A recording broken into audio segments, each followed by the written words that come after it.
अस्सलाम वालेकुम साथियों, कैसे हैं आप सब लोग। दुआ गो हूँ कि अल्लाह ताला सबको अपने घरों में खुश और आबाद रखे। आज हम बना रहे हैं सफ़ेद चने और मैं इसके साथ राइस बनाऊंगी। सफ़ेद चने मैंने ले लिए थे 2 प्यालियाँ और 2 प्यालियों के साथ 2 प्यालियाँ मतलब जैसे भी आप अंदाज़ा लगा लें जो आपके घर में प्यालियाँ हुई जिसमें आप कस्टर्ड, खीर या कोई भी मीठा खाते हैं। तो ये इसमें 2 बड़े प्याज मैंने डाल दिए हैं, साथ में 2 ही टमाटर हैं। इनके मैंने 2-2 पीस करके तो मैंने ऐसे ही रख दिए हैं। जब ये गल जाएंगे तो इनके ऊपर से छिलका भी आराम से उतर जाता है। ये एक पोथी लहसुन की थी, उसमें से थोड़े से ज़्यादा थे, ये मैं डाल दूँगी। और ये सबसे ज़्यादा आसान रेसिपियाँ होती हैं दालों की और चनों की, कि आप उनको फट से इजी एक ही बार में सारे मसाले डाल सकते हैं और उनको भून सकते हैं। आधी से ज़्यादा टीस्पून मैंने हल्दी डाल दिया है। ये थोड़े फीके से होते हैं, इनका टेस्ट थोड़ा स्पाइसी अच्छा लगता है। तो 1 टीस्पून मैंने भर के जो है ना वो मिर्चें डाल दी हैं लाल, और 2 टीस्पून मैं नमक डाल दूँगी। बस यही बेसिक मसाले हैं। थोड़ा सा ऊपर भी मैंने डाल दिया है और इसमें चम्मच नहीं चलाना होता। ये हमारी अम्मी की टिप है कि वो कहती होती थी कि कभी भी आप चनों में या दालों में एक तो हाथ नहीं मारनी चाहिए जब हम भिगोते हैं, दूसरा आपको इसमें स्टील वाला चम्मच नहीं मारना चाहिए हिलाने के लिए। तो मैं इसको फॉलो करती हूँ।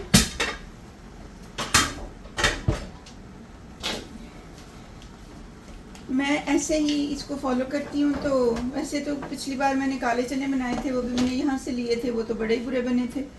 तो लेकिन ये इंशाल्लाह सही बनेंगे, वो गले ही नहीं थे।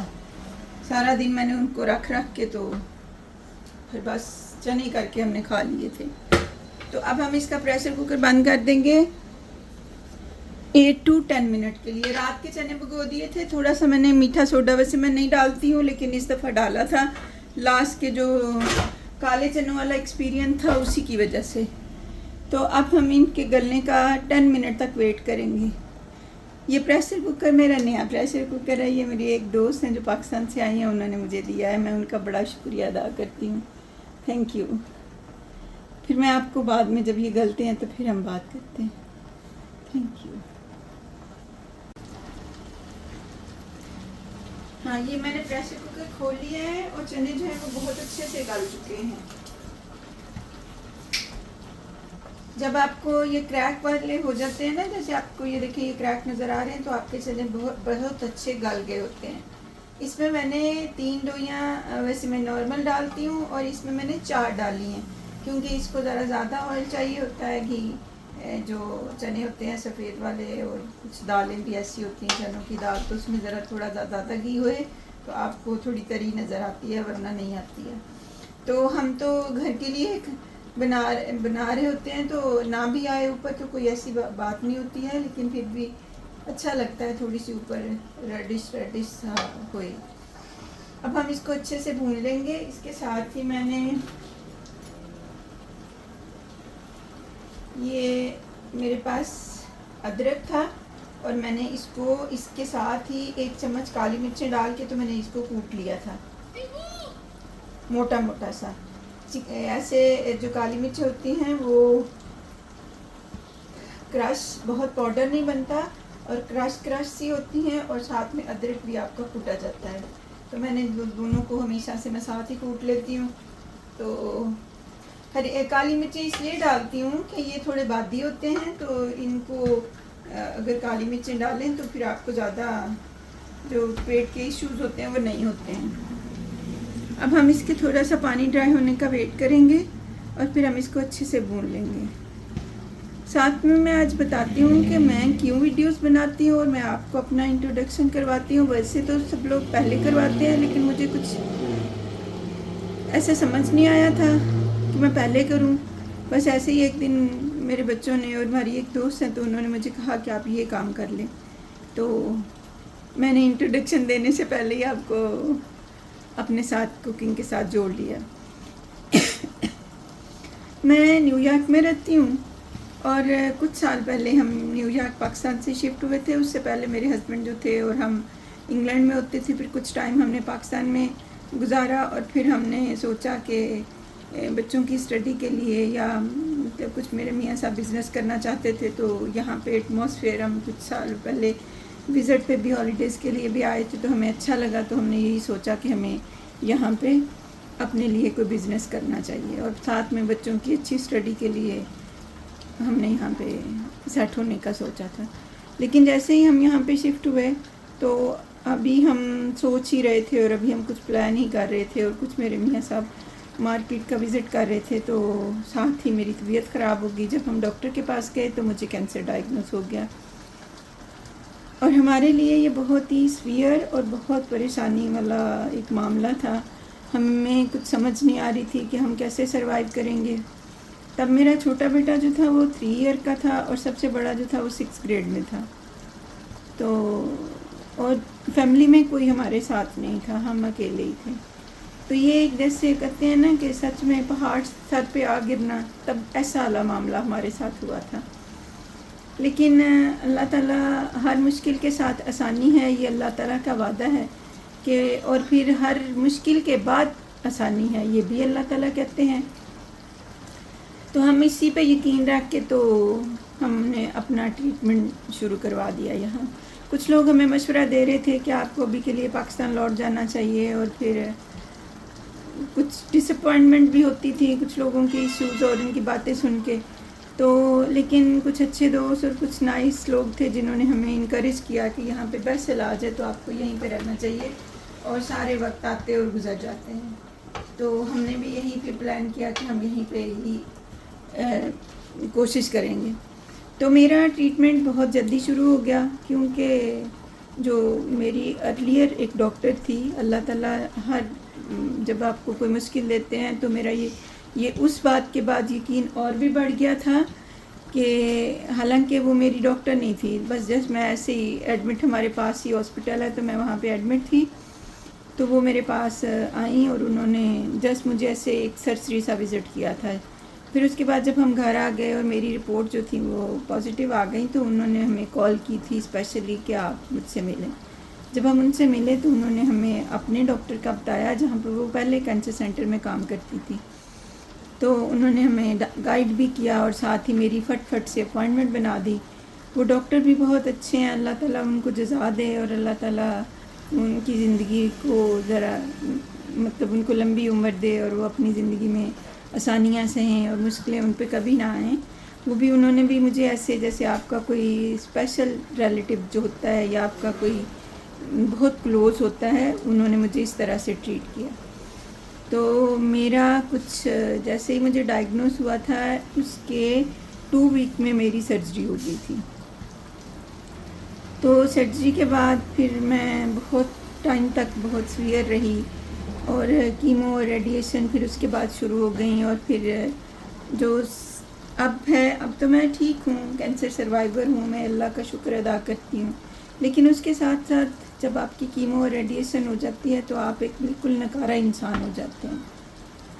तो मैं भी एक बिल्कुल यूज़लेस जैसे ही जिसमें खाना बना लेती हूँ और फिर कुछ भी और करने के मतलब जैसे हम कहते हैं कि किसी काम की नहीं है।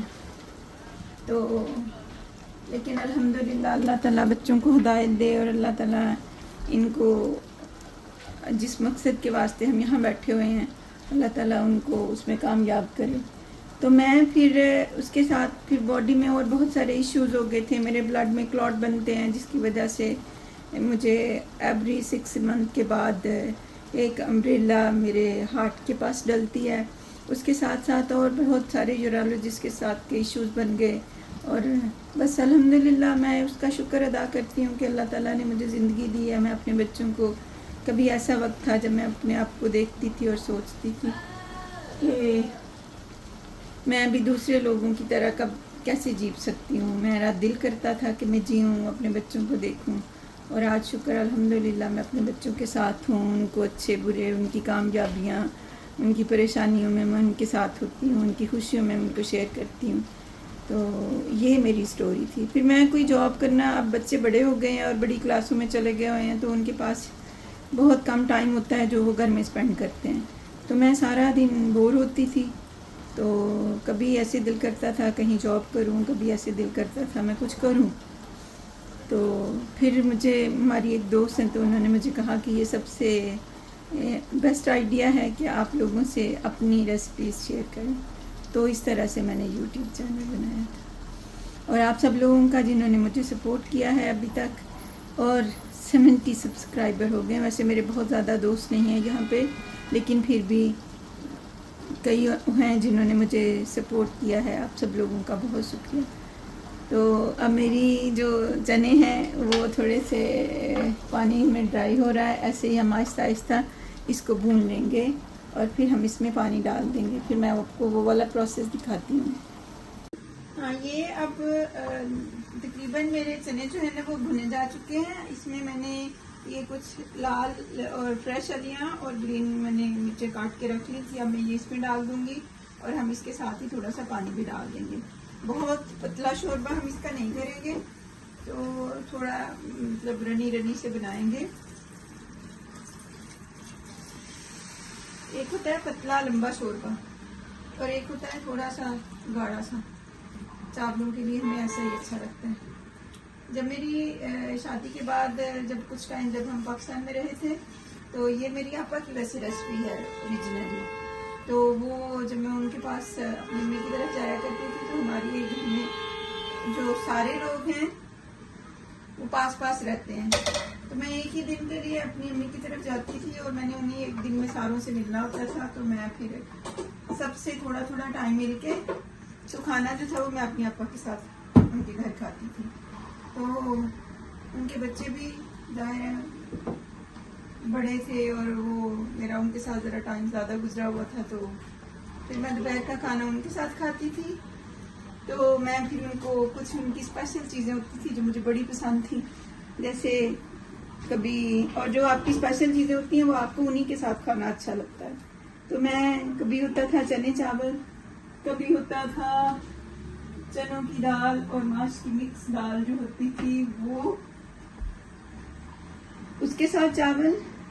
फिर कभी कभी हम उधर जाते थे तो वो जो हमारे भाईजान हैं उनकी जहाँ जॉब करते थे वापडा हाउस में, उनके पास एक हलीम मिलता था जो बहुत मज़े का होता था। फिर किसी जब हमने जाना तो फिर हम उनसे फरमाइश करते थे कि वो आते हुए हमारे लिए नान और हलीम लेके आए। फिर कभी हम उनके साथ वो खाते हुए।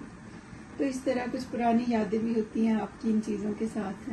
अल्लाह ताला उनको खुश रखे और उनके लिए आसानियाँ करे। तो अब हम इसको पकने का इंतज़ार करेंगे। जब इसमें अच्छे से बबल आने लगेंगे, फिर मेरे पास मैंने कुछ दिन पहले चिकन बनाया था तो उसका मसाला थोड़ा बचा हुआ पड़ा था। तो मैं थोड़ा सा अगर दिल चाहा तो फिर हम मिक्स कर लेंगे और फिर हम इसमें धनिया डाल के तो फिर हम डन कर देंगे। फिर मैं इसको आपको इसकी फाइनल लुक दिखाऊंगी। ये है इसकी फाइनल लुक। इसके साथ ही मैंने थोड़ा सा, मेरे पास धनिया फ्रोजन पड़ा हुआ था तो मैंने डाल दिया है। हम इसको अच्छे से हिला लेंगे। इसके ऊपर बहुत ज़्यादा तरी नहीं आती है। तो मैं, अगर आपके घर मेहमान हुए या किसी को सर्व करना हो तो आप उसमें थोड़ा सा ऑयल में लाल मिर्चें जो होती हैं उनको आप थोड़ा सा बघार करके तो आप इसके ऊपर डाल दें तो वो उसका रंग ज़रा अच्छा आ जाता है। और इसके साथ ही मैंने थोड़ा सा इसमें गरम मसाला डाल दिया। वैसे मैं बहुत सारा खानों में गरम मसाला नहीं डालती हूँ, ये चूँकि थोड़े बादी होते हैं तो इसलिए मैंने इनमें डाल दिया आधे टीस्पून गरम मसाले की। अब मैं राइस बनाऊंगी और इसे हम करेंगे राइस के साथ इंजॉय। आप भी इसे बनाएं और हमसे शेयर करें। तो अपना बहुत सारा ख्याल रखें, हमें भी दुआओं में याद रखें। लाइक शेयर और सब्सक्राइब करें। अल्लाह हाफिज़।